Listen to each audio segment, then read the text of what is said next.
Bonjour tout le monde et bienvenue dans la deuxième partie de cette vidéo.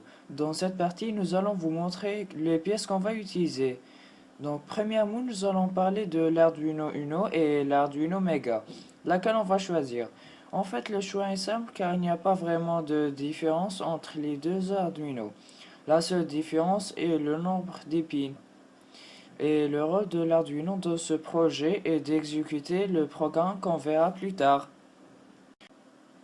Parlons aussi du driver qu'on va utiliser. On va utiliser un micro step driver qui se compose de VCC G1D, A plus A-, B plus B- qui concerne notre moteur par à pas.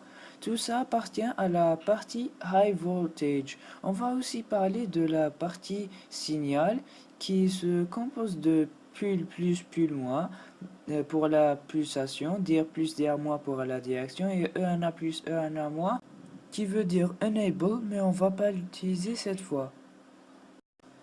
On va aussi utiliser une breadboard pour avoir un branchement propre et clair. Finalement, nous allons parler de notre moteur papa qu'on va l'utiliser pour faire monter et descendre la cabine. Ce moteur marche avec 24 volts qui provient du driver en passant sur les 4 câbles essentiels. Alors, le driver a besoin d'une alimentation externe VCC assez puissante pour faire tourner le moteur. Et pour cela, on a choisi un transfo. Merci d'avoir regardé cette vidéo, c'est la fin de cette partie. Pour plus d'informations, visitez notre site dans la description. Si vous avez aimé cette vidéo, n'oubliez pas de laisser un pouce bleu et de vous abonner à notre chaîne pour plus de vidéos.